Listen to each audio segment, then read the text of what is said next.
Hello and welcome to Movie Marathon Mood. It's the show where we watch a bunch of movies and then we talk about them. It's as simple as that. On this episode, Merry Christmas with Gremlins, a perfect way to celebrate a little bit of Christmas mayhem, followed by our conversation about the particularly wild Gremlins 2, the new batch. It's all right here on Movie Marathon Mood. Stick around. Tra-la-la-la-la. Oh, thanks, Dad. You're gonna like this. What is it, a birdcage? No, don't shake it. We're gonna have to open it now. It won't wait till Christmas.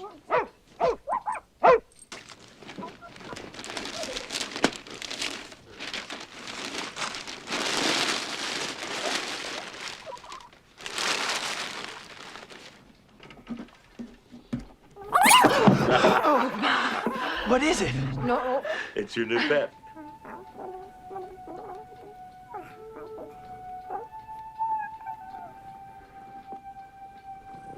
You're kidding. Hi, everybody, and Merry Christmas. I'm Jesse Ghostrap, joined by my pal Drew Cordell. Merry Christmas, my friend. Oh, Merry Christmas. And looking around in a panic, I actually am back after after quite a while due to a wonderful thing called life and scheduling conflicts and all that jazz. But in the Christmas spirit, I am here to be back with you and talk about tiny monsters blowing up a small town. Indeed. And speaking of that level of sentiment, I was going to go on just a brief little tangent to say that, yeah, these past 2 years have been quite a bit wild and unwieldy in so many ways. And probably Gremlins have had something to do with that, making a mess of everything in the world as it goes. But all that being said, I am very grateful to have you here and to be doing this episode and finding myself at the tail end of 2021. Just grateful to be here and doing this episode with you, my friend. Same here. It's been good. It is good to be back. I actually, missed talking with you about this stuff quite a bit because it is, it's fun to just talk. Like these conversations aren't really any different than if we were just talking without recording. These are basically our conversations. We just kind of capturing them and focusing on one thing. And so we haven't been able to talk as much, but this is good, and this isn't just a one-time Christmas thing. I am back. I have a better schedule now, so we'll be doing this more regular, and I'm looking forward to the next year and us being able to do this more and hopefully better things all around. But yes, I'm very glad to be at a place where uh, I can return. Absolutely. And on to Little Monsters, but I have to say, but I always do this to myself. I start on one track and then I'm like, what if we looked over here, actually? I'd be the worst tour guide ever. It's like, as you can see here, we're in the Mesozoic era, but we'll look over that direction. You can actually see Jurassic era. Like it would just be all over the place. And you could count that as a tease if you wanted to series we probably be talking about in the relative near future. But no, it's we previously talked about Indiana Jones and the Temple of Doom, and earlier this year actually, and then we talked about Lethal Weapon last Christmas. But I made a parallel between both of those and coming back to Gremlins because Temple of Doom was thanks to Steven Spielberg, of course, because he also produced Gremlins and directed Temple of Doom. We have the PG-13 rating. So now in 1 year, we've talked about the invention of the PG-13 rating. These Gremlins and Temple of Doom are the progenitors, so to speak, of the PG-13 rating, where families were like, this level of violence and grossness needs to have a different rating on it than PG. Some greater warning label. I don't know if the PG-13 has ever done exactly what they hoped it would do, because kids still get into PG-13 movies all the time, Right. and plenty of movies of that kind of level of insanity today. But that's neither here nor there. How many movies are even PG? You know, like it feels Yeah, like I was just about to. Yeah. you're either G or PG-13. Like that. Now we kind of erase the PG a lot of the time. But Lethal Weapon we talked about for Christmas, and now we're here. We are in another year with a non-traditional Christmas movie, but I still stand by the idea that they're both Christmas movies. Yeah. Just non-traditional, but still Christmas movies. I swear I don't just like non-traditional Christmas movies. Maybe some year we'll talk about something more traditional. So next year, Die Hard, right? Oh yeah. But we'll finally do it. But in all seriousness, we might actually talk something more traditional at some point, because there's lots of great traditional Christmas movies. But dag nabbit, I think it's time to talk about some Gremlins. Yeah, and it's well, before we talk about them, the other important thing to note is that it is a traditional Christmas movie because it has clips from It's a Wonderful Life. Yes. And if it has any connection to It's a Wonderful Life, it is automatically a traditional Christmas movie. Even though it could be argued that It's a Wonderful Life is definitely not a traditional Christmas Oh, movie in any way, but it's been looked at as that for so long that yeah, it's a Christmas movie. But yeah, Gremlins is it's funny you mentioned the PG-13 because I was going to talk about it too. We kind of talked about Temple of Doom, like it has enough tone, uh, like a tonal balance where there's so much humor and lightheartedness in it that the dark parts of it don't feel so overwhelming. Um, like I think if you took them out of context, which I'm sure, we're talking the MPAA and we're talking angry parents and stuff like that who kids probably had the VHS tapes or whatever and only saw didn't want to sit through a movie with their kid all the way through, but saw certain parts like the heart getting ripped out. I can see how you can see it out of context and think those things, and but watch the movie as a whole, it's I think it's balanced out very well. Gremlins, I don't know if I can say the same thing, but I also wouldn't argue that it should be rated R or anything, but it gets pretty intense. Uh, and it's still fun. oh It's yeah. still fun to watch. It never stops being a fun movie, but it gets pretty wildly dark. Uh, Somewhere around the time that Mrs. Peltzer just starts brutally murdering the gremlins in the kitchen, you're just in for like a wild Yeah. ride, and it's not going to be pleasant. Even though the gremlins are not good, they're just getting slaughtered, and it is very like I've seen a lot of crazy movies. I've seen a lot of very violent, bloody movies. My father took me to Saving Private Ryan in theaters when I was 11 years old. A completely different kind of movie, obviously, but like I'm used to well, not say used to, but like I've seen violence. I've seen Gremlins several times, but it's still it's still startling to see it because it is at the beginning it's very much kind of a quaint little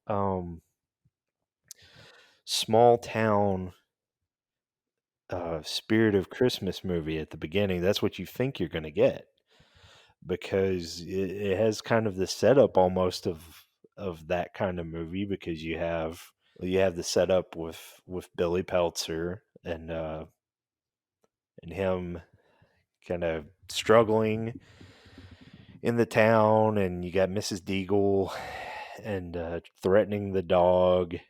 You got his dad, just a wild inventor that creates some of the worst inventions, which I don't under other than like certain set pieces, absolutely like the kitchen scene, like utilizing those to perfection. I really don't know what the purpose of him being a terrible inventor is, but I really it's one of those little details that I love anyway, because it does get integrated like that. But you know, the beginning is almost like a noir movie with him, with the dad going like to Chinatown, or you know, a corner like that, and going in that shop, and with the narration and everything.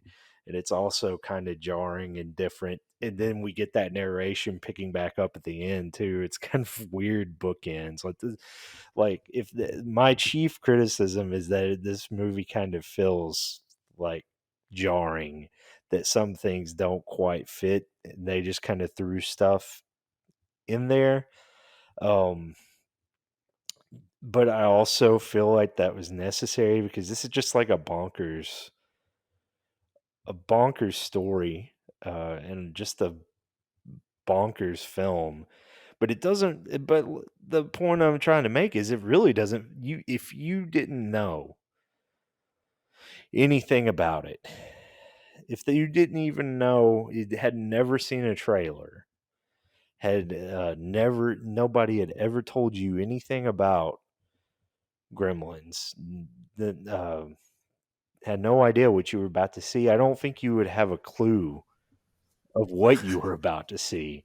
And it's pretty great that it turns out like that, because it does, like I said, it kind of has that quaint little feel to it, where you got um, Billy, and we've got Phoebe Cates, fresh off Fast Times at Ridgemont High, uh, kind of, at her peak. I really like Phoebe Cates. I think she's, got a good personality, and she was absolutely beautiful, and she's really good in this. I kind of enjoy her little interactions with Billy in the movie, but I,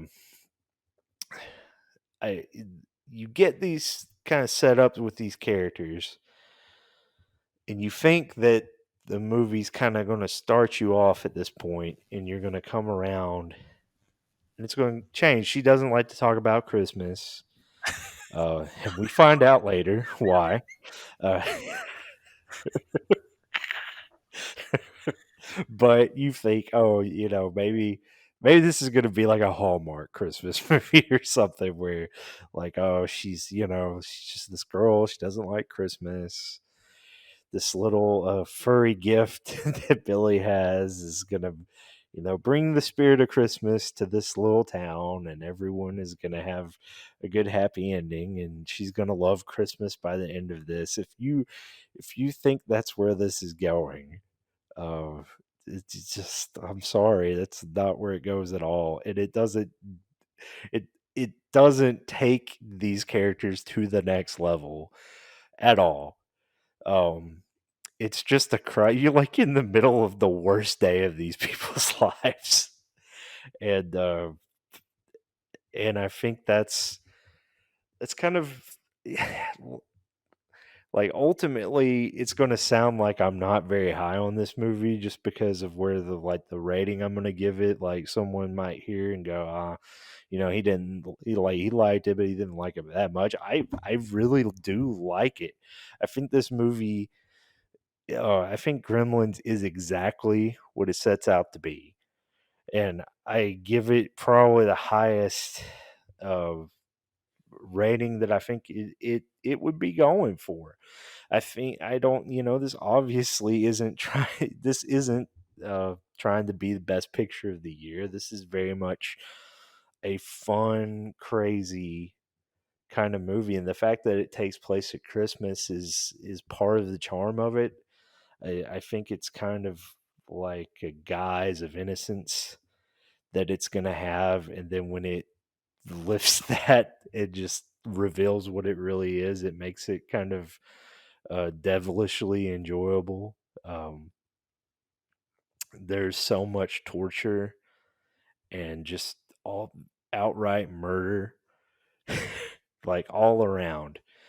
And if you weren't prepared for it, I think you would be like completely shocked. It's just, it's, it's just a weird slice of cinema. Like it's something that you could only get from a movie. I think it's just so bizarre and fun, and it's got all that perfect charm, and it's got a lot of fun things to it. I think it's a little tonally imbalanced, but that's and the characters aren't really fully developed.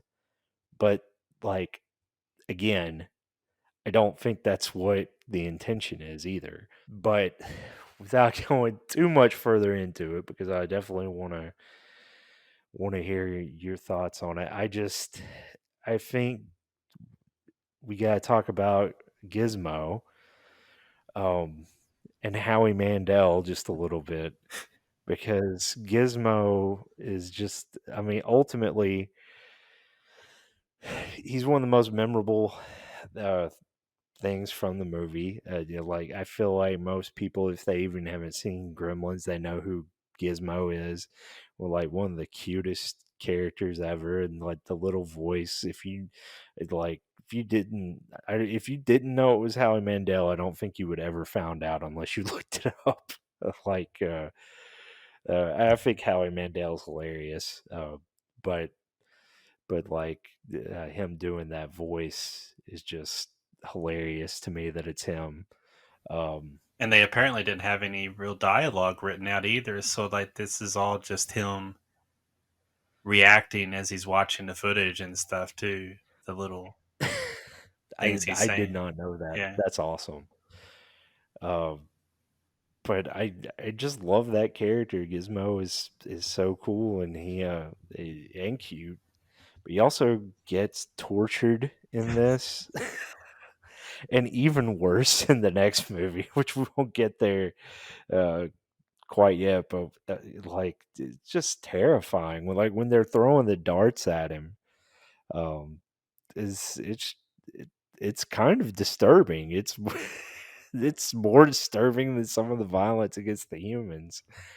Well, another I trivia note just about that scene too is apparently that was written by or basically created by the production team because they hated working with the Gizmo puppet so much, and they just wanted to invent like how would the Gremlins like torture Gizmo, and it's a way of them kind of getting out their own frustrations with the puppets, and that was one of that's the things they hilarious. did is throwing darts at Gizmo. Plus the Gizmo puppet was made only for the first part of the movie, so that was another frustration is they didn't know what to do with Gizmo in the last part of the movie. They wanted him to become a gremlin in the original script, and Spielberg insisted that he be a good guy. That they have one creature that's a good creature and stays good, that could be the hero of the movie, basically. Right. And I think that's brilliant, because you remember Gizmo and you care about Gizmo, as opposed to all these creatures just becoming evil and causing mayhem. Instead, you have one that's a good one at the center. I think that was a brilliant choice. But as far as the production is concerned, Gizmo wasn't made for the last half of the movie, and that's why he spent so much time in a car. Is kept things really simple. I just Gotcha. find that really fascinating. Imagining the production team getting really frustrated with this puppet. it's it is crazy because you wouldn't even think that, like, you don't naturally think while watching it, like, huh, why is he not in this part so much?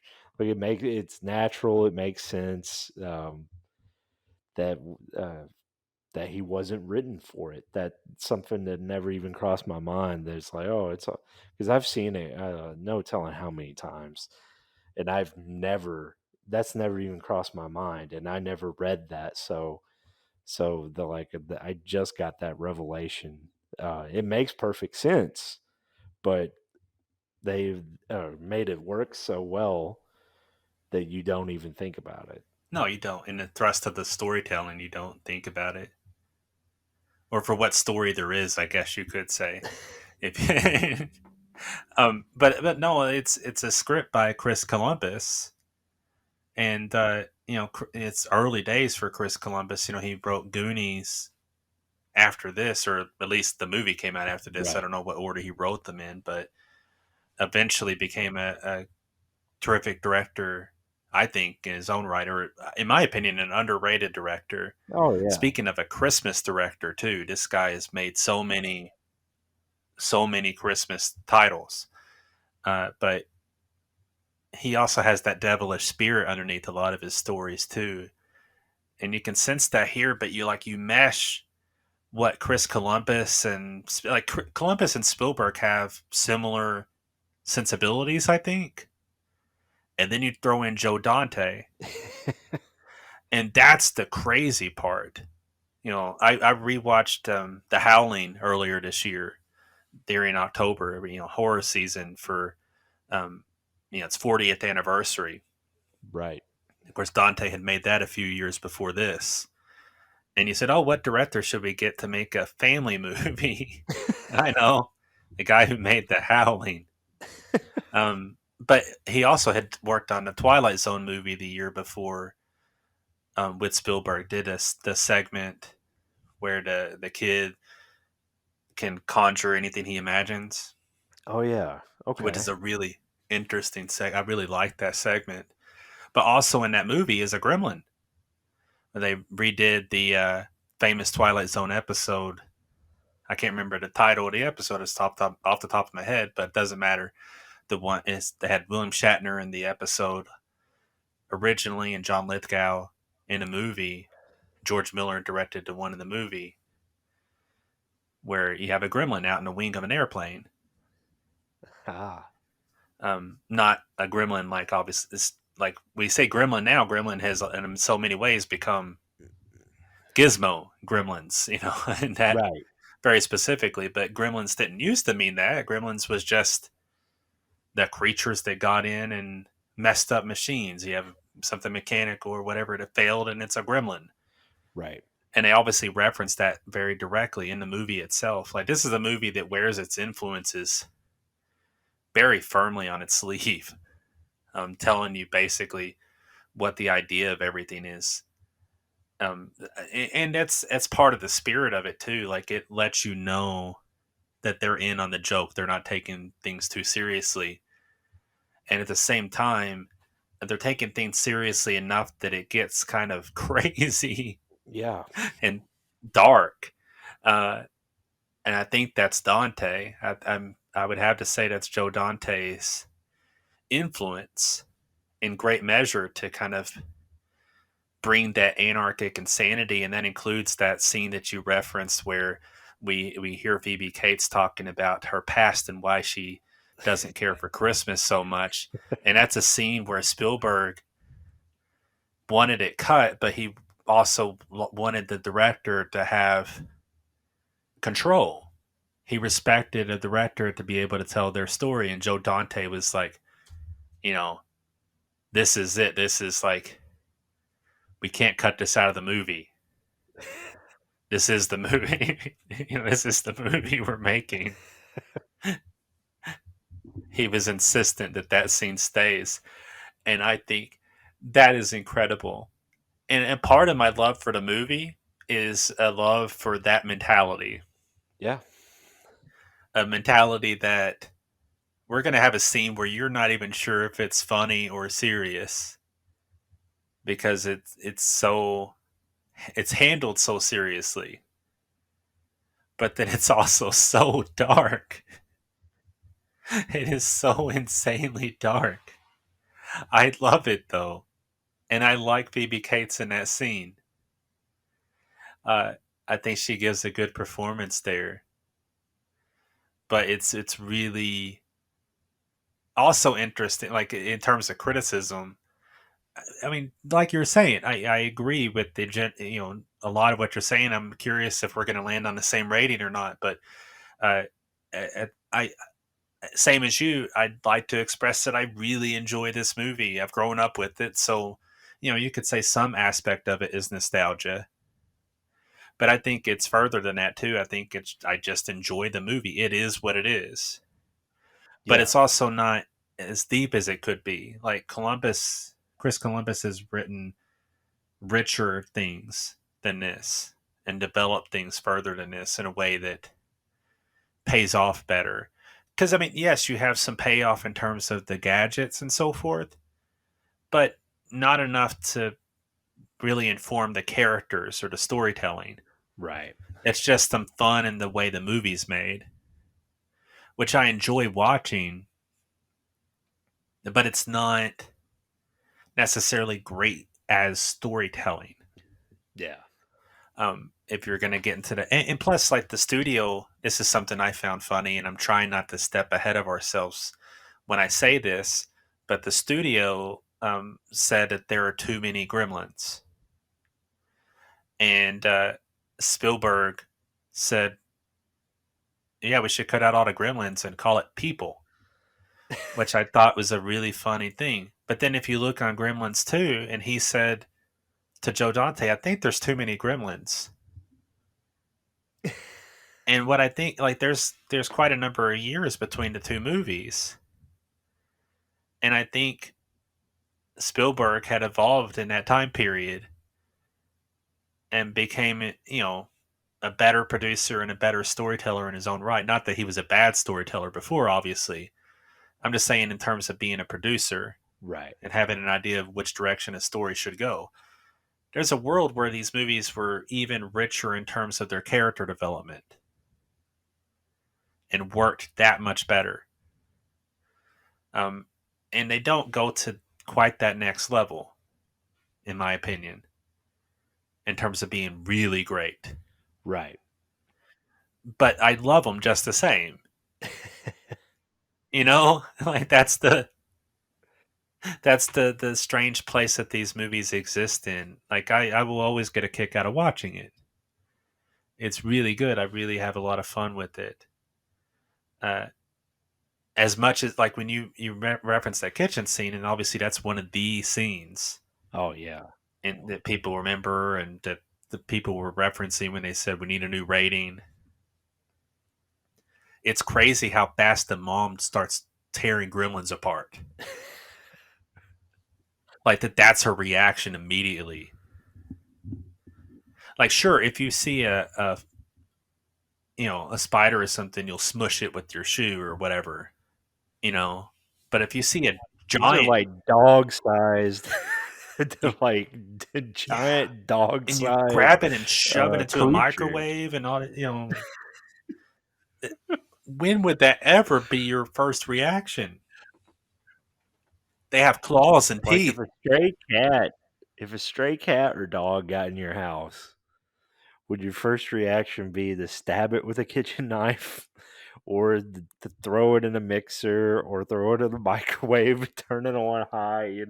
That's the size creatures we're talking about, and that was her initial response, which makes me wonder if she was like a combat veteran, I um, if she had mean, PTSD. to be fair, that's I a know she really did. quick risk assessment.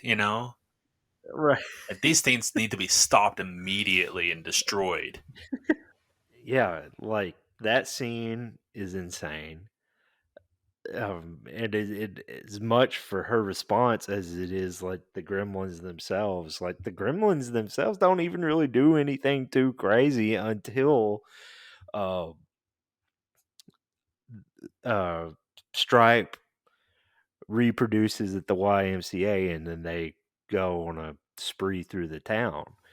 Yeah. That one had killed the teacher that was trying to experiment with him, but it was because it had given him shots and it took revenge, all that kind of stuff. The gremlins themselves just popped out of the cabinet at her, and she just immediately killed them. So like the uh, the escalation was actually by Mrs. Pelter. There, she actually brought the war to Kingston Falls. But I think that's part of the fun of it, though. For real, it's so entertaining that scene. Um, I think the other big thing about this movie that I think, and it's really a connection to It's a Wonderful Life too, because I think it's very intentional why it's shown early on. The clip in the movie Was it Bedford is Falls because and It's a Wonderful Life? yeah, yeah, yeah. Like it's that kind of, it's that slice of life, Americana style town like Bedford Falls. Um, and if you've seen that movie, Mr. Potter is a pretty memorable villain, if you want to call him that, which I think it's fair. He is one. Um, I think Mrs. Deagle is clearly kind of set up to be like a Potter or a Scrooge type character. Um, and like when you first watch the movie, of course she's threatening to kill, Billy's dog, and all sorts of other stuff. And so she's, pretty hateful. But you're thinking, maybe there'll be some kind of like Scrooge redemption or something like that to come about in this little town. Um, her getting assaulted by gremlins posing as carolers, which in and of itself is hilarious, and then them tampering with her lift on the stairs and launching her out of the house and killing her is I think another definitive moment where this is just obviously not going to be your little happy Christmas movie that it pretended to be for about 30 minutes. Um, Well, yeah. also the cops' reaction to her launching out Yeah. the window too. They're just like, we need to get out of here. They don't think, oh, let's run over and be sure she's Yeah. okay. And It's, one of those cops is uh, quite recognizable in today's age too. yeah. Can't wait till Better Call Saul comes back. Yeah. Listening to good old Yeah. Mike. Yeah. Yeah. That was two big films in 1984 for him Yeah, because he was in Beverly Hills Cop as well. bigger role. Um, Or yeah. Yeah. But anyway, yeah. That scene is that's another one that I come back to like immediately thinking of, the insanity of it. Uh, is like if you want to point to something that shows what this movie really is, it's that, and it just kind of builds up. Like from there on out, it's just. I mean, yeah, Billy's like running around trying to tell the cops what's going on. Mr. Peltzer coming back in town, but there's very little focus on the humans for a while because it's essentially all about the gremlins taking over the town. And I love the fact that when we go to the bar, Phoebe Cates is pouring them alcohol. Like they're just rowdy customers. It's not like she's running out trying to get out of her life. It's just she's actually serving them. So were they paying her or were they telling her to put it on their tab? They had been there long enough to start playing cards, and then Stripe shoots one of them. Uh, yeah, Stripe has a gun, and I want to mention Frank Welker, who's just a great voice actor. yeah, Has had like so much work in movies and cartoons, animation for decades, and one of his uh, biggest credits is Megatron from the Transformers animated series. They eventually brought him in to the movies, the Michael Bay movies, as well. after Hugo Weaving, he eventually took over. I think I can't remember which one it was. I can't remember if it was Age of Extinction or but anyway, or Dark of the Moon. I can't remember, and I'm not gonna spend too much more time thinking about Michael Bay Transformers, um, but anyway, he's this great kind of sound effects and voice actor, just great, and he's pretty great as Stripe in this, and he returns as it's not Stripe, but it's a basically Stripe character in two. I love his voice. I love, like, if there is a memorable gremlin, um, that's not a Mogwai, because obviously Gizmo is the memorable one, Mogwai, but the ones that actually become gremlins, I think Stripe is definitely the most memorable. And he just has a gun. And they're smart, like they're just like wild crazy people, but they're not. I mean, say they're evil, but they're just kind of chaotic, and that's kind of the fun of it. They're not going and just terrorizing people and like trying to kill them. That does happen, but really it's more about them just going insane and having a blast and having fun at the cost of people, and that's the part that makes it so much fun and kind of insanely dark. And it keeps going until it kind of crescendos the movie theater, and almost this is what Inglorious Bastards, which is its climax, was. With, like, I feel like this is the far superior uh, movie theater destruction movie, and I know that'll be controversial. I don't care. I think this is, in terms of climaxes with burning movie theaters, I'm definitely going Gremlins over Inglorious Bastards. Uh, Yeah, if we did our but whole it, Inglorious Bastards conversation again, on this program like that, speaking of, I guess, controversial opinions from both of us on that one. oh yeah, um, yeah, I might have to revisit that one just to talk about it again someday. Uh, but I did write a full review on my blog when I did Tarantino's filmography. I don't know how I eager I am to go through it again, but yeah. if the spirit conjures. Yeah, we'll see. I still haven't seen it other than the one time. But anyway, back to the movie theaters, because of course, just like the puppetry is just so great. I like I love the design. I love the where they're watching Snow White, just all their reactions. It's such a fun scene. And there are a couple of other memorable gremlins. There's the Flasher Gremlin. I forgot about him. Uh, and a couple of other ones, but like for the most part, they all kind of look the same. Um, but it's just so fun. That that's what they're doing. They're having fun, and it's almost kind of sad when they all blow up. But it gets even darker when they're trying to stop Stripe um, at the end, because he's got still got a gun, and then he is like trying to kill Billy, and he just happens to be a terrible shot because he Kill him with a misses. chainsaw. Oh yeah, the chainsaw.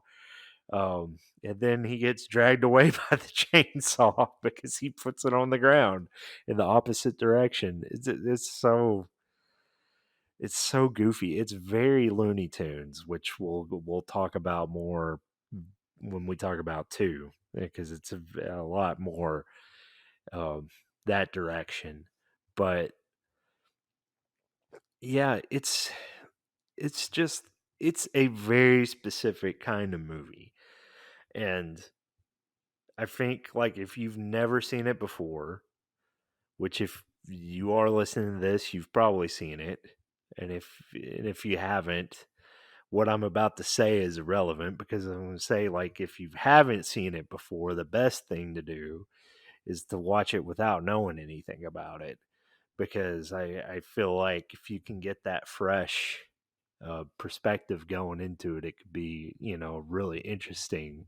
I would love to hear somebody talk about fresh off their first view of Gremlins, because I can't wait until my son is old enough to watch it.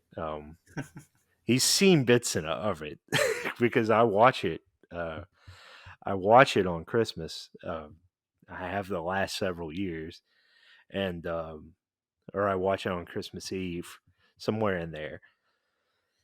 And he has seen bits of it, but he probably doesn't know that he's seen it. But I hope someday I'll get to sit down and watch it with him for his first time, and get to hear what he thinks of it. But it's one of those movies I think if someone hasn't seen it before, they're in for an experience. They may hate it, um, they may love it, but either way, it's gonna be a unique experience, because that's the best way I can put it. Like, there aren't too many movies like Gremlins, um, and I think that they did try to make a bunch like it, but none of them. Even Joe Dante made Small Soldiers, which is basically Gremlins with toys, and Yeah. it's not Gremlins at all. uh, it's nowhere near as good, um, and not in the same, uh, not the same experience by any means. But yeah, I think Gremlins is just like the perfect kind of experience movie. That's the best way. Like, some movies you want to watch for the story or the characters, or the technological achievements, combination of all those things.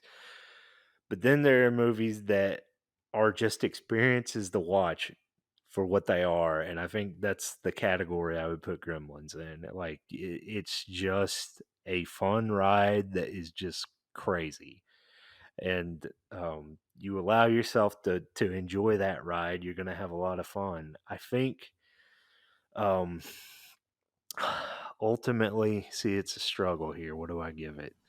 Because I was pretty confident about what I was going to give it, but now that I've talked about it, I think I might go a different way. I think I'm going to give it an A minus, because it does lack things that I think would put it, you know, solid A, definitely A plus.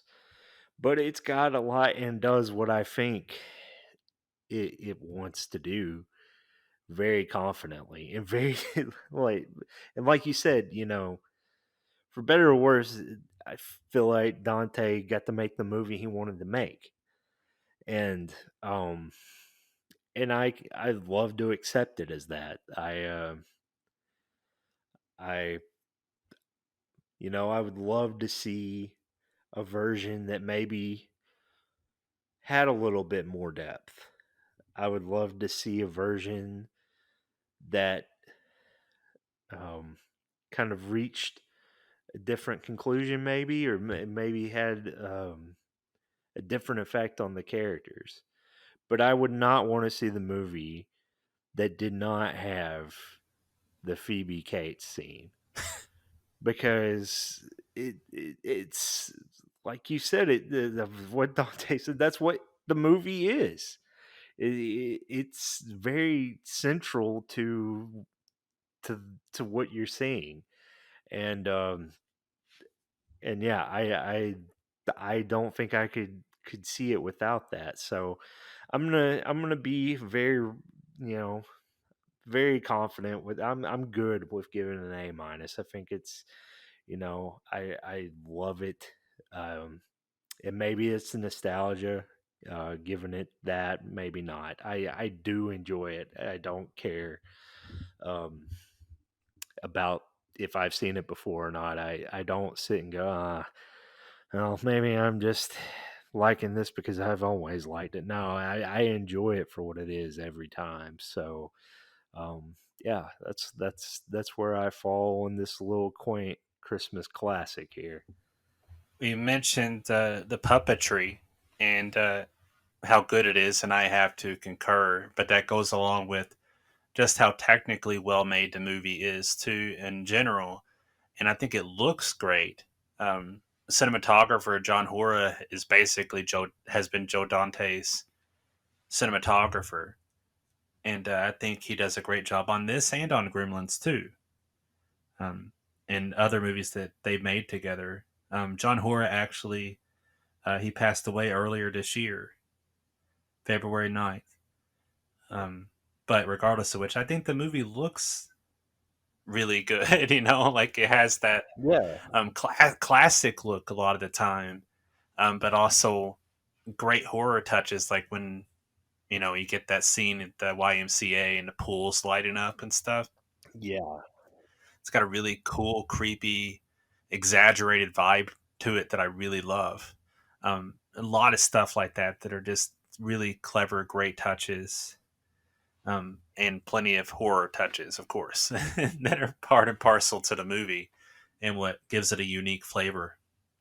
I really like Zach Galligan yeah, in the movie, and I think that, not only is he a good sort of central character, but and also really love the going back and forth to school and talking to the teacher and uh, trying to figure out what are these creatures that are replicating and them getting way out of hand really fast like that, including being quite violent underneath the desk and teachers trying to feed it. But the cast in general is really great, but I do kind of think maybe I'm trying to imagine a reality where they leaned into the "It's a Wonderful Life" or that kind of classic style even more. yeah, What if there was a Jimmy Stewart character at the center of this? Somebody like really old fashioned and classic like that, and and then you have that sensibility that's even stronger that then has Gremlins running rampant through it. And I think it could have made the movie even better. And I'm not even saying it's a bad movie. I think we're in agreement that it's a really, really good movie.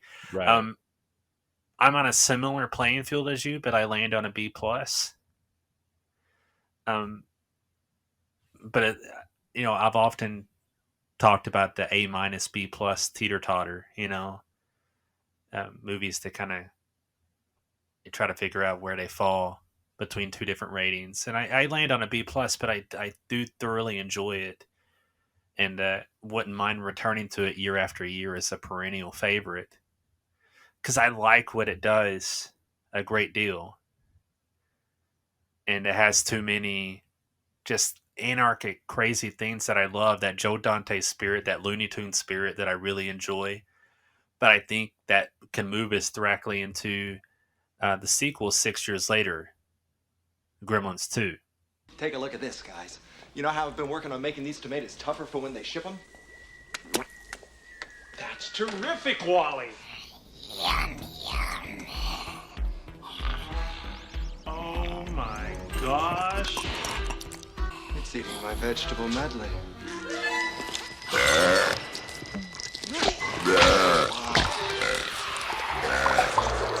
What is that noise they're making? I think they're laughing.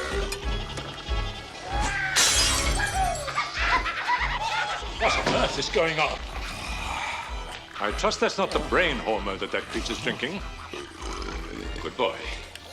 Nice boy.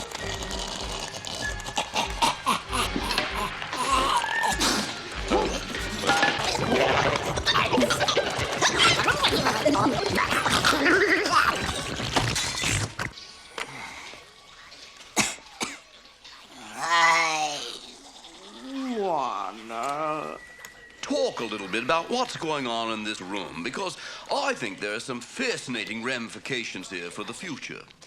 And as you mentioned, the Looney Tunes spirit is front and center and completely blatant Yeah. because you have immediate reference to Looney Tunes. Immediately, you have a cartoon with Chuck Jones returning for the opening and closing credits. Out of retirement, they got Chuck Jones to do animated sequences, which is really crazy and cool. And it proves that Joe Dante really loves Looney Tunes. Right. Very seriously loves Looney Tunes. Which another thing that makes it current to today. Joe Dante hated the Space Jam, back in the day, and then eventually took his own turn. Yeah. But you know, uh, I was trying to remember the name. Looney Tunes Back in Action. Back in action. Yeah. They did his own live action animation mix with Looney Tunes Back in Action. But which you know, I'm not trying to say that Space Jam is the height of cinematic virtue, but it is what it is. And I don't have any interest in watching the new one, but that's its own Right. equation. I do appreciate how much Dante loves the Looney Tunes, and Gremlins 2 to me feels like it's much more Joe Dante's movie than even the first one was. Right. Yeah. And part of that is because he didn't have any interest in doing a sequel.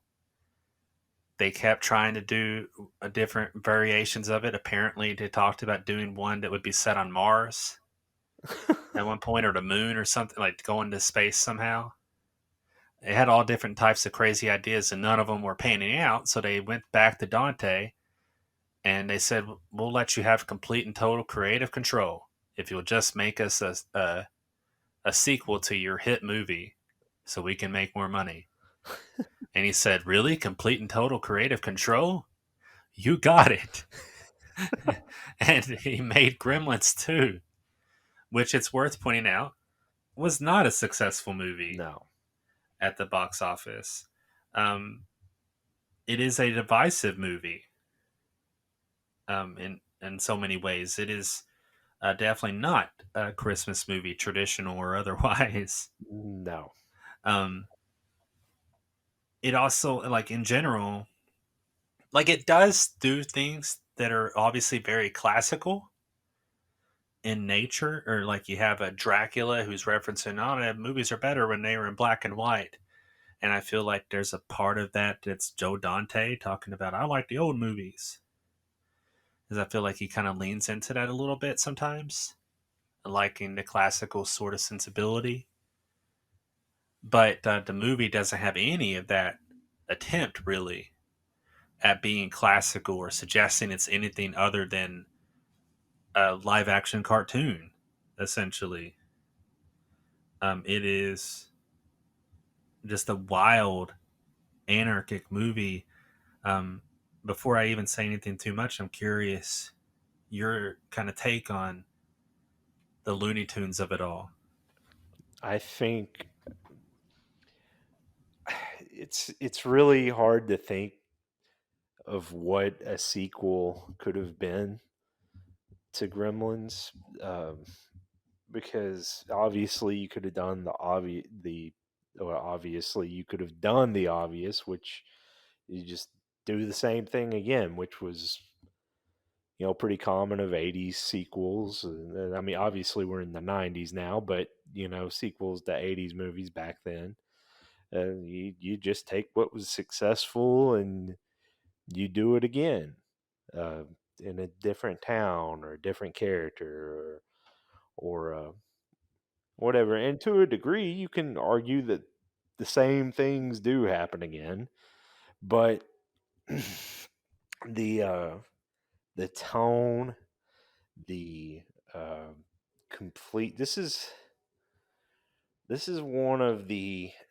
Probably not the first, but I think because you got to think just a couple of years before this, one of the greatest movies in my mind, greatest movies of all time, Who Framed Roger Rabbit had come out, Yeah. and I think it's also got its own Looney Tunes spirit and has Looney Tunes in it, um, but it's definitely a different kind of movie and different style. While you were talking, I just thought, like, what would a Joe Dante Who Framed Roger Rabbit be like? Oh man. Uh, that would be a fun world to live in to see what that would be like. Uh, but on the record, I am completely fine with Robert Zemeckis because I love that movie. That might be my favorite Zemeckis movie. Flip a coin. If I'm going to say Back to the Future. And speaking of underrated, Yeah, yeah, he's made so many big movies and movies that people love, but I don't think people give him enough credit. yeah, yeah. He's not necessarily a household name when he should be, uh, because everyone knows Back to the Future, Forrest Gump, or a lot of those, and they wouldn't know if you asked who directed it. Um, I don't think you would get the correct answer a lot of times from some people. Uh, but anyway, I completely agree with that. Um, but I think that this has a similar vein to that. Uh, that it's kind of this really crazy. I think it's crazier than Who Framed Roger Rabbit. I think it's more insane. I don't think it's as good as that, but that's just the apples and oranges. This is a different kind of movie. Um, I think this is Dante having a blast with that creative freedom and just going with it. Um, I think this one has a charm of its own too, um, because like I said in the first one, it kind of had, it kind of took that format of the kind of small town Norman Rockwell painting Christmas movie and just turned it on its head and destroyed it. And this one is very much taking a yuppie kind of mentality, or a certain not yet president uh, millionaire, um, with buildings named after himself and all that, taking that kind of idea, giving us Daniel Clamp, um, who is not like what he was modeled after. He's actually a kind of fun and almost innocent kind of character, and I really think that he is kind of almost the charm of this movie in a lot of the scenes that he's in, because he really, and I know he was originally written as the villain, but I love that they kind of twisted that a little bit, because of the way John Glover ended up performing it. um and they kind of went with it. And I have to also mention the book Clamp I Took Manhattan that looks exactly like a certain other book, Art of the Deal. Yeah, they're well, we would have a better country, I think, if Daniel Clamp was president, um, than the other guy. But alas, um, but no, I enjoyed those aspects of it with him. I I think it's kind of. I mean, yeah, we get Gizmo back, and kind of that heartbreaking beginning where uh, Mr. Wing passes away, um, after Clamp's company is trying to to take over that building. And has the heart attack, and you see Gizmo really sad, and he ends up um, at Clamp, the Clamp building, and in a lab with those twin guys, which is hilarious. I guess they're clones in this movie. I mean, they're actually twins, but like you know, because the first thing Christopher Lee says to him is like, "How's the cloning going?" And obviously they're working on cloning, but they're identical twins, so that's also the joke. Martin and Lewis. Yeah, and then they'll the next year, um, they would be face to face again in Terminator 2. Um, yeah, oh yes, with just a crazy, like thinking visually, like the the leap, like not that I think Gremlins 2 looks bad because this is an incredible uh looking movie in its own right, but you just jump up next to Terminator 2 and you've just gone light speed and what films would end up looking like. Um, It was and a revolutionary movie. yeah, Yeah. and maybe someday we'll talk about it. And it's also interesting because the Dante and Cameron kind of came from the same school in that way, that they came from Corman and came from those kinds of movies, and Dante was um, they have they both had Dick Miller. uh, I meant to mention him in while we were talking about the first movie. Uh, the he's the one with the great lines about gremlins and cars and all that, and pretty sure that he and his wife die in the first one, uh, but they're back visiting New York in Gremlins too. So I guess they didn't get hurt that bad. But also Dick Miller, one of my favorite scenes in the first Terminator is, James Cameron's first real. Um, we're not going to count Piranha 2: The Spawning as a real movie. The Terminator No. is his first real movie. And he But barely even actually directed it either. yeah, yeah. But Dick Miller had a great scene as the pawn shop owner in Terminator. Uh, but anyway, Dick Miller also back in Gremlins 2 and has some more fun. Um, one of my favorite scenes is the gargoyle scene. Just so ridiculous, but I love it. I love the energy. Well, everything about that is hilarious. Just the build up to the idea of Yeah. like, oh, here's a serum to have genetic sunblock. What? Where did that come from so quick? I guess just enough for one, Well, he's and the brain. He's the so he brain immediately gremlin, just finds all these things. Oh, you need a genetic sunblock. and he gives it to the bat, Yeah, and that obviously makes the bat signal um, when he flies out. We're 1 year after Tim Burton's Batman.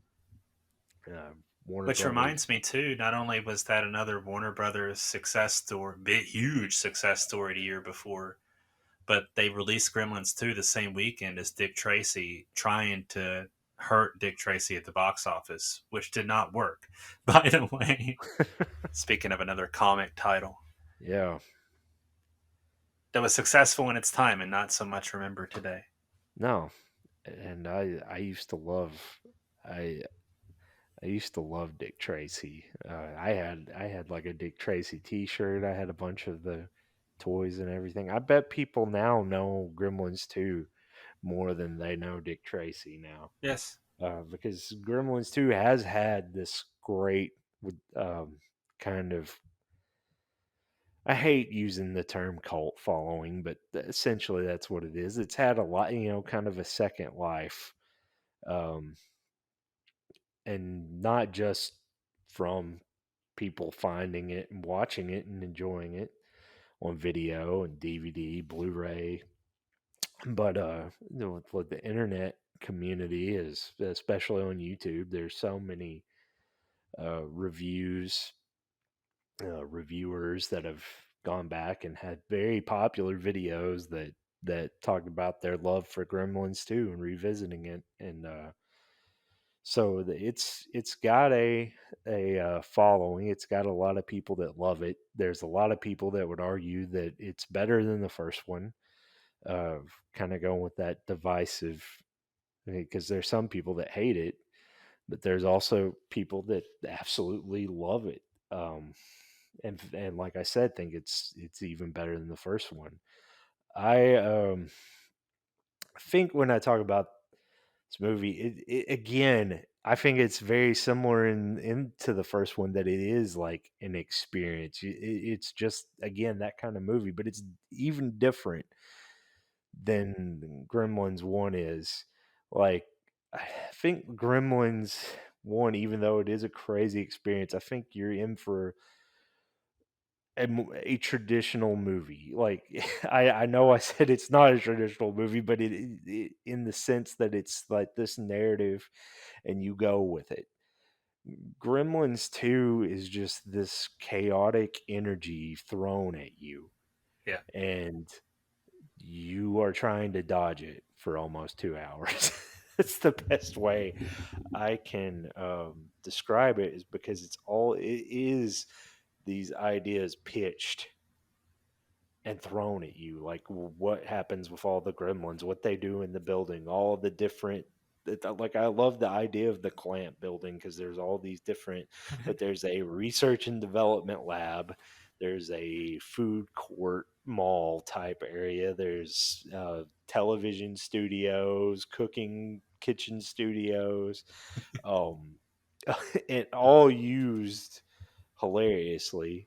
There's offices, restaurants, just so much stuff in there, and they use it uh, because they, obviously for the same reason when Jason Voorhees took Manhattan, they had to keep him on a cruise ship outside of Manhattan for most of it. When you do these kind of movies and try to film in New York, you've got a whole lot of budget concerns.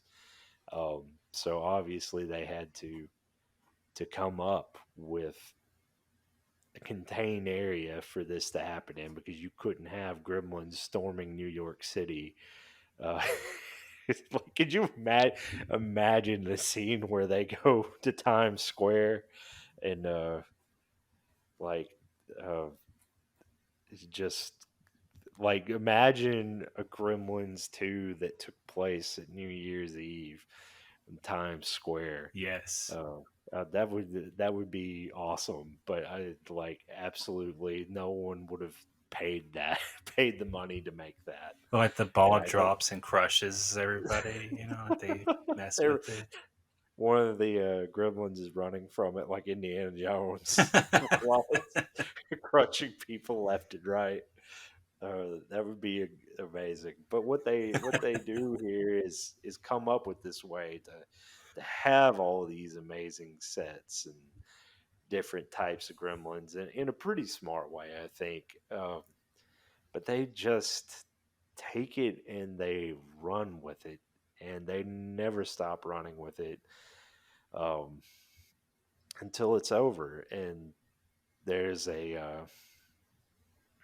there's the brain gremlin who's hilarious. I love that character. I I love that he's willing to sit down and do an interview with. Like, he's he's the most civilized one. He's not going to hurt anybody. He just he's like, hey, I'll sit down and do an interview while all this chaos is going on. That I love that scene. Um, Christopher Lee gets the great Christopher Lee, who we've gushed about on a couple of movies that we've reviewed. He goes without needing an introduction. Obviously a legend, but at that time at that time he was most famous for being Dracula in the Hammer movies, and of course he had been Scaramanga. Um, but definitely his Hammer legacy was pretty big, and that's probably one of the major reasons that they wanted him in it. Isn't it And kind of weird that he isn't the Dracula in the movie? I know it's crazy. He's yeah. They ended up he's a mad scientist um, that gets killed by a electricity gremlin. Just there's an electricity gremlin. Uh, it's so bizarre to say out loud. Um, I Why not? think yeah, I think the like the Mrs. Deagle and the kitchen scene in the first one. I think they're like the one scene I always go back to, that like when I think about this movie and what scene I would pick out to be like this is the kind of movie you're watching, is definitely um, the the point where the movie stops and we we realize the movie stopped, and all of a sudden we're in a uh, lobby, and someone's complaining about the gremlins taking over the movie. It's stopping the movie, and the guy's like, "Oh, I'll handle it." And he goes and gets Hulk Hogan, um, who's there watching Gremlins 2, to to taunt the gremlins into bringing the movie back up uh, after they're watching some nudie movie from the 40s or 50s or something. Just hilarious. Oh, and the hand puppets, the shadow puppets. That's hilarious too. But like, yeah, Hulk Hogan talking down the Gremlins because they listen to him. That's the funniest part to me.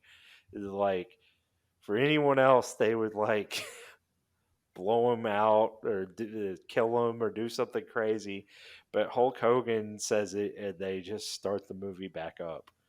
And obviously, that'd be a little more problematic now, but this was 1990. Uh, Hulk Hogan was at the top of the wrestling world, um, very much an icon. It was hilarious, and it still is. Um, I think I think that's what I go to. Like that's the kind of movie that you're watching with Gremlins 2. And I mostly agree with you, except that's not the version that I grew up with the most, which is the one that was on VHS with John Wayne. Aha! I never saw the VHS version. See, that's interesting. I think we have to stop right now for just a second, Okay. just because I didn't think about this beforehand. If especially think considering if you'd had seen this or not seen this, I want to send this to you if you don't mind stopping and watching this real fast. Not at all. The other cut of the scene, because I think you should see it. Okay, I just texted it to you. This is the one that was on V8 that they made for VHS. It's 2.5 minutes long. All right, here we go. This almost be a reaction video.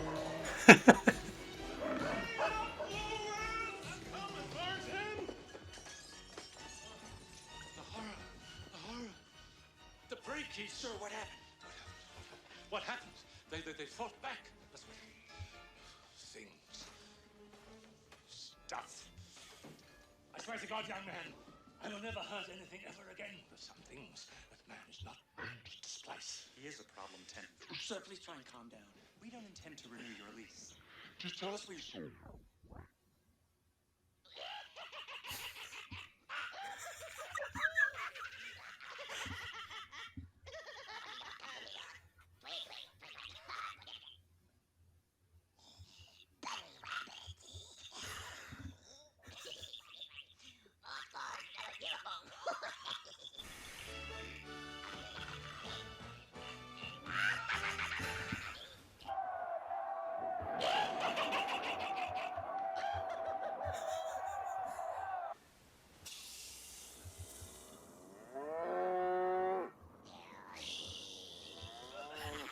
Rustlers, hold it. Get the hell off my spread. Now, go on back to your own movie. Hey, I bet that was a... Say, do you think that... Hey, could that have been a... Gremlin?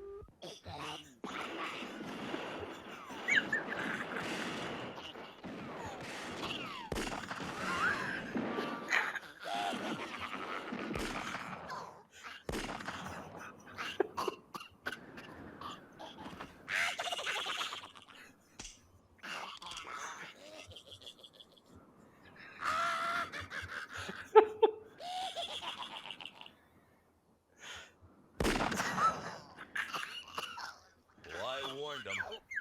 I don't need varmints on my ranch, and you folks don't need them in your TV sets. Let's start that movie up again.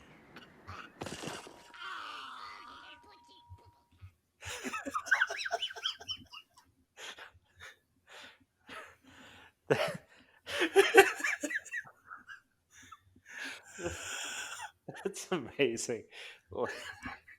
I had never seen that.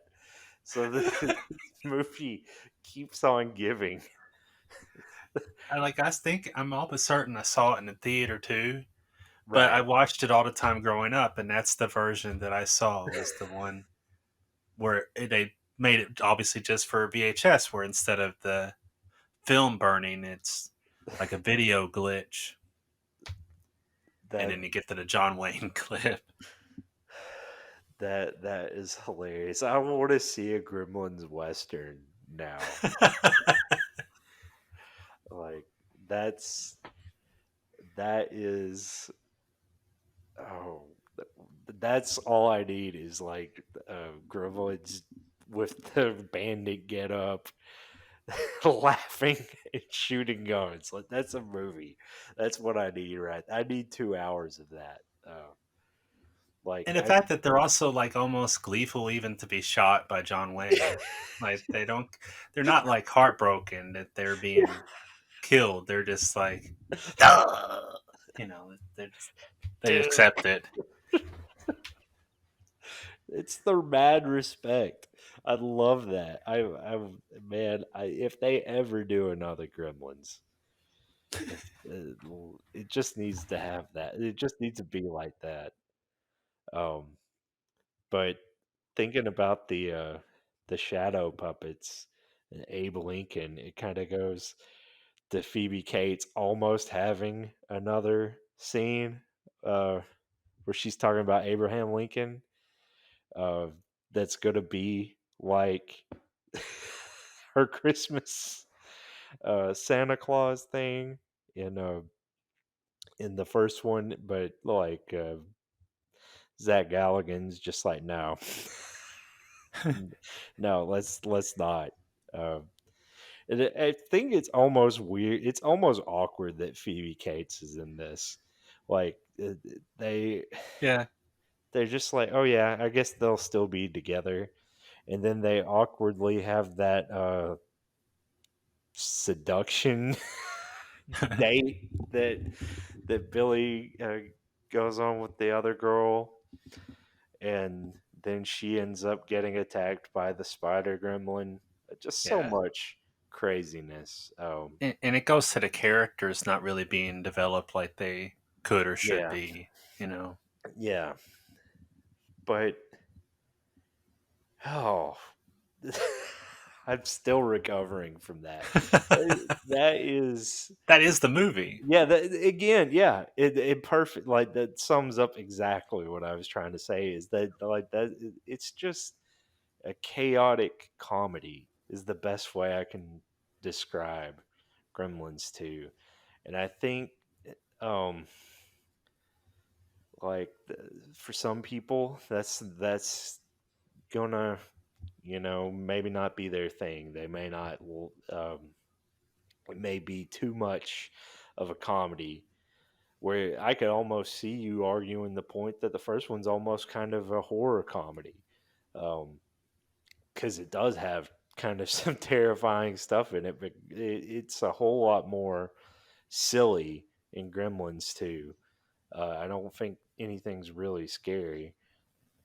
Um, Another thing I kind of think of, and as I was watching that scene, we didn't really talk about it, but I love Jerry Goldsmith's music Oh in, yeah, in these yeah. movies. I love You Jerry have the reference to Goldsmith. scores. Yeah. Um, it just really fun. Also has a chaotic energy to it. Um, but it's very Jerry Goldsmith is one of the greatest movie composers of all time. Um, I I think he has done some of the best stuff ever out there. This is, I don't know if this is some of his best, but it is memorable. It's um, very fun, and it fits Gremlins so well. But one of the things I wanted to touch on with Gremlins 2 is, at the beginning of the movie, Gizmo watches Rambo, First Blood Part 2, which, of course, Goldsmith did the first three Rambo movies, so there's a little bit of a connection there. Um, but ends up becoming Rambo at the end and blowing up the Spire Gremlin with the explosive tip arrow and all sorts of other stuff. Just it's it's almost Mel Brooks movie esque. Uh, like it's very like psychotic spoof. Is like the level that Gremlins 2 kind of brings to you. And it It's should just probably be even more of that, honestly. yeah. I I wish it was. They did kind of take their time leaning into it because it does take a little bit for all of it to go haywire. And like really Clamp isn't even as like crazy. He's really not in the movie too much. And I mean he's in it, but he's not in it as much as he is until like the last half. Um Oh, Robert Picardo. I would I gotta I gotta talk about him and the end of the movie, which is just amazing with the lone surviving uh gremlin being the beautiful uh gremlin that's in love with him. Just I think that's also another thing I think of with this movie too. That's the best way to sum it up. Like, oh yeah, this is the kind of movie you got here. Uh, is this beauty right here? But man, Gremlins 2 is it's so bizarre. That's the best way. It's bizarre, but it's fun. Um, I don't like. I'll go ahead and say I give this one a B plus. I don't think it's as good as the first one, but I do still love it, and I still have a great time with it every time. Um, and I think that you know it it kind of was ahead of its time in a way because now these kind of self-aware comedies or series taking a self-aware turn is pretty common. um it's too common. Like I kind of hate that that's uh, the way things have gone now. That not that I think that that's terrible, but I feel like it can kind of be lazy when people go that route. um because it can be done really well and really smart, but it can also be pretty, it's pretty easy to point out at some things like that. Like I enjoy Deadpool, uh, but it's like we've got way too much Deadpool type stuff coming out now. But I feel like Gremlins 2 kind of has that energy to it. that wasn't very common, and it wouldn't be common for a while because Gremlins 2 was not a huge success. Um, but I I think that a lot of people that like that kind of thing will love this if they've never seen it. If you've seen the first Gremlins but never seen Gremlins 2, I think you owe it to yourself to watch Gremlins 2 because it's definitely fun and it's definitely worth watching at least once. And I think and definitely try to watch that VHS clip because now I feel like I've seen the full movie now. I didn't know I was missing out on something until tonight, and that's great. Yeah, when you mentioned Gizmo as John Rambo, it reminds me of like in the first movie, Mr. Wing is chiding Gizmo for starting to be into television. And I was never really sure, even in the first movie, what is the point of that? Except to, I guess, Mr. Wing is kind of just chiding these characters for breaking the natural law and not having enough respect for it. And that really isn't a theme that's woven into the rest of the movie in a way that makes that really work, but it's there in the first movie. And in the second movie, Right. I mean, that theme isn't really present so much as Gizmo sees it and then becomes Rambo later on. So obviously, he really does like the television and draws from it. Right. But what's the message? And I'm not saying it needs to be a message movie. I'm just saying in terms of like character development and what's the movie doing with these threads. If you're trying to follow them and follow what the characters are saying and making it part of the narrative, I'm not sure what the movie's doing with that. I don't think it matters as much in Gremlins 2, but if you followed it from the first movie, it's just one of those things where the character development is not a part of what these movies are trying to do. And I think they could benefit from a little bit of a stronger core. Right. I think Gremlins 2 loses itself a little bit towards the final act of the movie. I feel like it gets just a little bit too crazy. Like the electric gremlin's fun, but they did it just because they could, kind of. They're like, oh, I guess that'll be a way to do it. We know we can achieve this in animation, so let's do it. And it's cool, but like I'd like it to be a little bit more focused at some point, Right. or to at least have some type of thread you can follow that kind of makes it work a little bit more, or lean into the parody even more. It doesn't quite have enough of either one, not completely, in my opinion. But there are so many things that I love in this movie. So many things. Um, is what is that voice that's talking? Is it an AI that's talking in the building that they talk to choose a floor in an elevator and so forth? Right. But at one point, the voice is saying, my favorite thing that it says is it tells people or is announcing a car that's parked there and says they need somebody, whoever's car that is, they need to move it because it's old and dirty. And I just think that's hilarious. But then I also wonder, like, what is that voice? Is it an AI that's deciding that this is old and dirty, or is somebody manipulating that? But even when things are chaotic, there's still that voice. Right. Or are the gremlins controlling it at that point? But then it was also kind of crazy even before the gremlins were there. So I'm not really sure what to make of it, but I also think it's hilarious, so I don't necessarily mind. And that's kind of where I land on this movie in so many ways. Like, I think it could be better. It could be even stronger, but what it is just so delightful and fun and crazy. And I get such a huge kick out of it.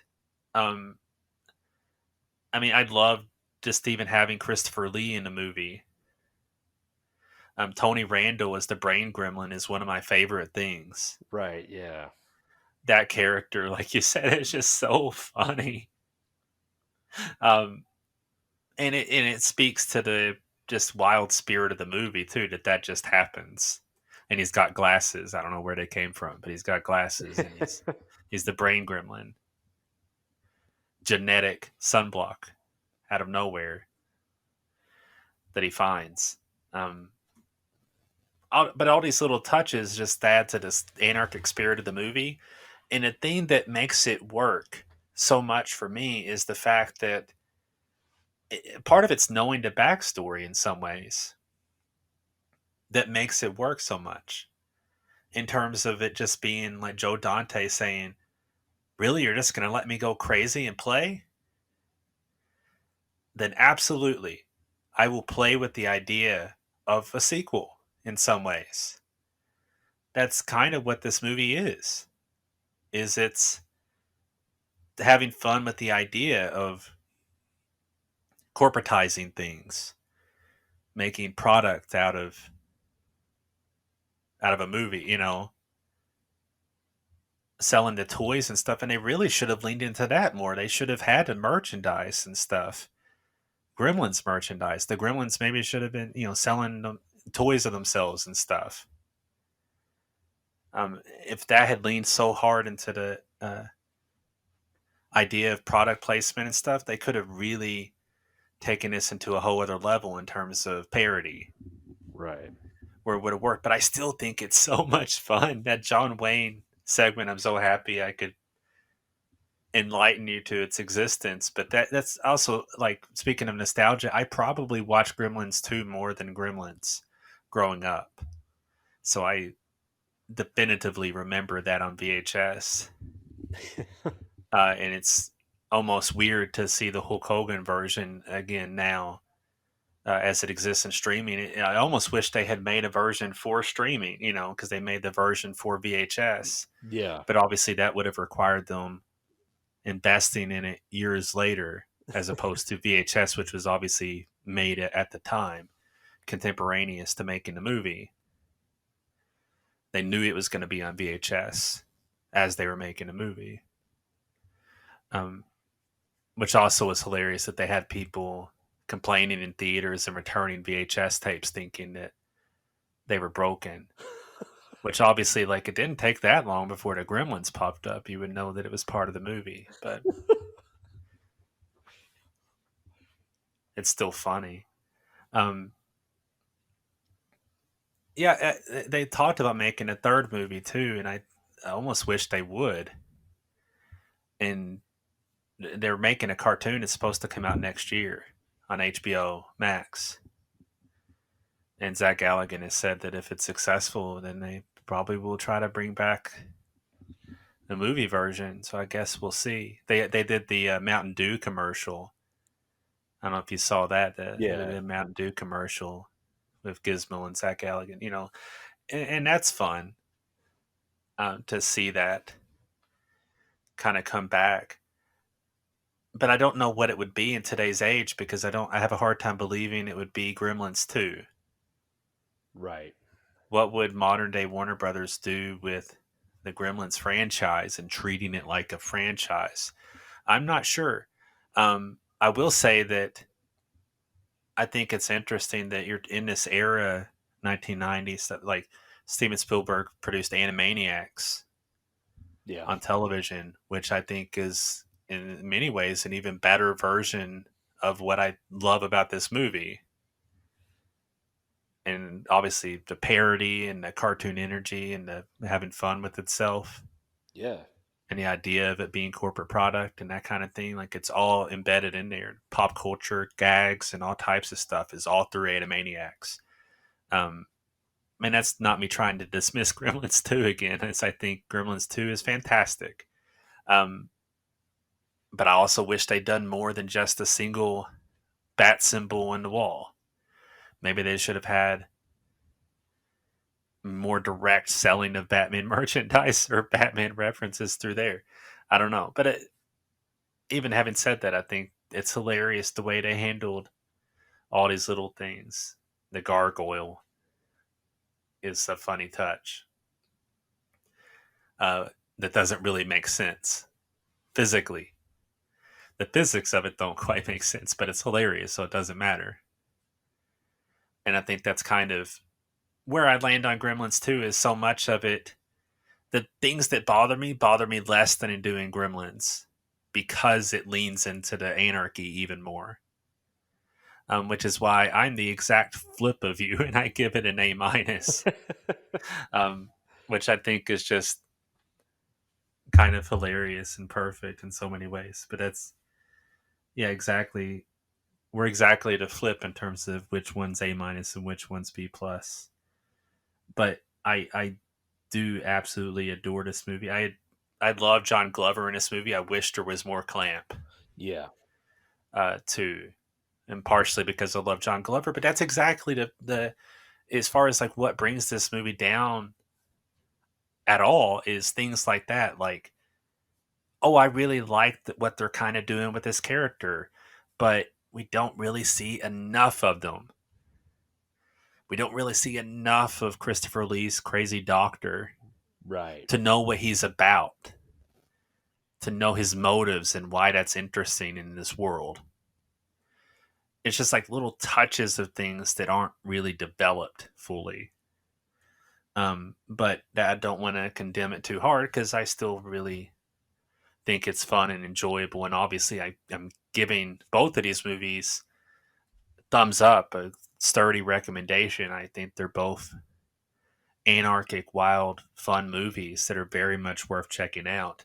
That are also worth recommending because of how well made and they are. You know, Right. because that's another thing that Zach Galligan said that making a modern day commercial for Mountain Dew was kind of remarkable because obviously, like they had no concern, like the puppetry was easier because they don't have to worry about the wires. They just CG them out. Whereas they made these movies, if you saw the wire, you had to take a new take. Oh, we have to do it again. We saw the wire. And that's part of why they wanted to throw darts at poor Gizmo because it was so much effort to make these puppets, come to life. But I really hope that if they do a new one, they go with puppets and, use CG to touch things up or to do interesting things. I mean, I'm now constantly. You got me thinking about a New Year's Eve, Gremlins gone crazy type of thing. That's what I'm imagining now, and there's all types of things that they could do. I mean, they could go. I mean, I don't know what this cartoon's going to be, but it's called Secrets of the Mogwai.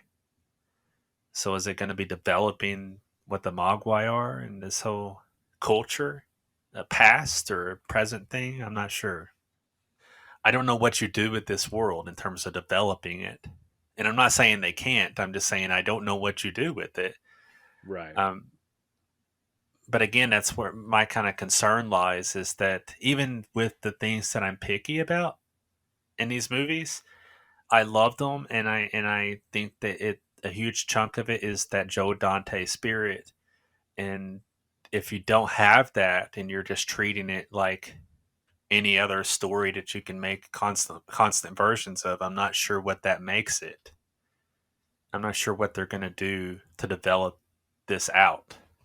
Yeah, it's a tricky it's definitely a tricky area because like now we're in an era where so many old properties have been revived now. Yeah. Some of them multiple times.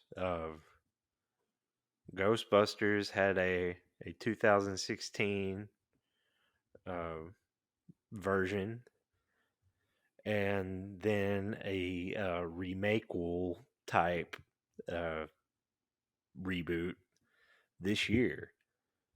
Uh, two, two in the last decade. Movie from the same year as Gremlins, 1984. So, um, and of course, And Terminator was 84 too. I'll just yeah, throw that yeah, that you mentioned. yeah, yeah. And Terminators had multiple uh, attempts. I don't even know. That's a whole rabbit hole to go down that series, but I'm similar to you. I don't know if you don't do it with Joe Dante and you don't do it with that mentality. I don't know what you do with Gremlins. And if you try to um, remake it and make it a sequel remake or remakeable, and try to be more self-aware, then I think you're missing the point of what the first one was, or what both of them were, because they were both very self-aware. um, I think, um, if you try to make just a try to recapture the craziness but try too hard, you're also kind of missing the point. I think if you make just a mainstream movie that's safe, I don't know how that's even a Gremlins movie. Um, it's a very weird time and it's a very weird idea. But if they do it, I'll watch it and see what happens. I would love to see something good, something crazy, something like that. Them just going insane on Times Square. Like I would love to see Jason Voorhees just actually going taking Manhattan. Like we had that abomination of a movie, but then didn't he really didn't take Manhattan? What if they just tried it again and actually let him do it? That it's the same with the Gremlins in New York. I still think they could do it. I would love to see that. I think I think that you could do something kind of fun with them, but the idea the key to that is having a good idea, Yeah. and something that you stick with and something that would not get tired after 10 minutes, that you could keep fresh and keep funny and be able to kind of keep a momentum to it, because both of these movies are very much about their momentum. uh, and that's the whole point of them kind of being experience movies, like we've kind of talked about. Like it's very much you're getting caught up in this chaotic energy of these uh, events that are basically happening to you is watching these movies. Um, but I would be interested to see what someone could do with it, but also kind of scared that it would just, miss the mark entirely. But who knows? Who knows what what this world will bring now? What would be interesting is what if Chris Columbus came back, because he was too busy to write the second one. What would I he want to do with the Gremlins 3? Like, I try to think of people that would be interesting. Like, who would be a good take today if it wasn't Joe Dante, which I think it could still be Joe Dante. I'm just saying what people should or should not be involved, or, what could be interesting. And I'm almost curious what Chris Columbus would even think, and, having evolved so much in his career. I mean, he's produced some interesting things in recent years. He produced one of my favorite movies, The Witch. Um, Yeah, that was such a great movie, and I'm sure most people don't. A lot of people probably don't know that he had anything to do with it. But I think he's an interesting person. I'm curious what he would, if he was to be involved, what he might do with it. I'm gonna throw Um, out a crazy thought, and hmm, it's just because we mentioned his name earlier with Twilight Zone. Um, but let's get Chris Columbus to write it. But let's get George Miller's yeah. Gremlins, Mogwai in the City. That's Yes, it. that's That's it. it. That's the Yeah, that is movie. it. I mean, you talk somebody who has a divergent career. The the movies of George Miller, my goodness, the types of things he's done. And he would definitely do something that's modern, but also uses lots of practical tools as well. So you have that going for him.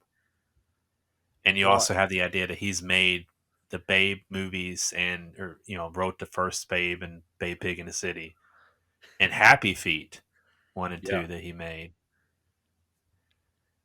Well, Imagine one that thing guy. Yeah. to kind of go with that is that, the Mad Max movies had a certain energy to them. Yeah. And when the prospect of Fury Road coming out, like people were excited about it. I was excited about it. You and I both were excited about it, but the idea still was in the back of my mind. Like, what's a modern Mad Max movie like? Especially one with a lot of studio money. Like, is it gonna be? What's it gonna be like? Um, and it was very much like the old Mad Max. It had the spirit, the old Mad Max, and it was because it's George Miller. Yeah. Um, I feel like if you're gonna do another Gremlins movie and it's gonna have the spirit of the old one, you have to have Joe Dante, and Yeah. Yeah. and that's the only way that you can do it. And I hope that that's how it transpires, and I hope that Christopher Columbus that he's interested, um, because I feel like if they got together and worked on it together, I feel like we might have it'll at the very least a pretty fun return to it. But you never know.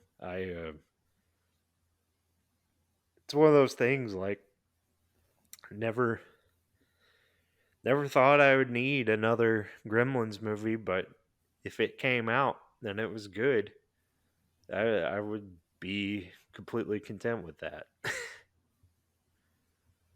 I think there's just something inherently fun about that anarchy. Yeah, The giggling spirit of the gremlins having fun, just causing mayhem. I mean, the only thing, my only caveat is like I've been saying in there, talking about these two movies is how if they were causing mayhem and something that felt more more structured in some way, if they were causing ruckus to a structure, then yeah, it could be even more fun. Um, but that being said, it is Joe Dante. That's what makes this movie so fun. Both of these movies so fun. And even though we were exact flip on what ratings we give them, I think it's fair to say that we both enjoy what Joe Dante brings to both of them too. Uh, and that's the Christmas spirit right there. So light up your Christmas tree with the electric gremlin and yeah. watch it catch on fire. Probably. And be careful around. Maybe just don't have any electrical appliances. Yeah, and when you light up your Christmas tree, make sure that there aren't two red gremlin eyes instead of ornaments behind you.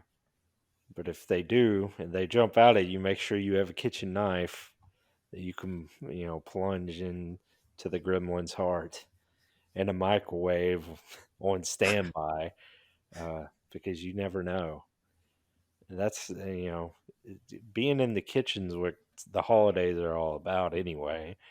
Uh, so you might as well be ready with the gremlins too. I mean, that's definitely a microwave from a bad inventor too, because you know how fast it nuked that gremlin. My good, like it just exploded, like you set it in there. I'm imagining like the White Castle 2-pack being in there and just exploding.